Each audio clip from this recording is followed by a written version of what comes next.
Hola, y hoy te muestro cómo reiniciar TICWATCH Pro S.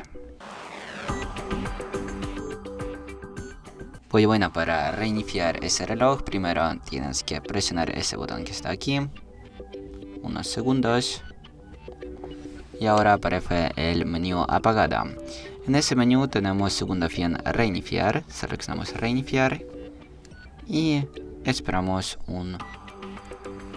unos segundos. Bueno.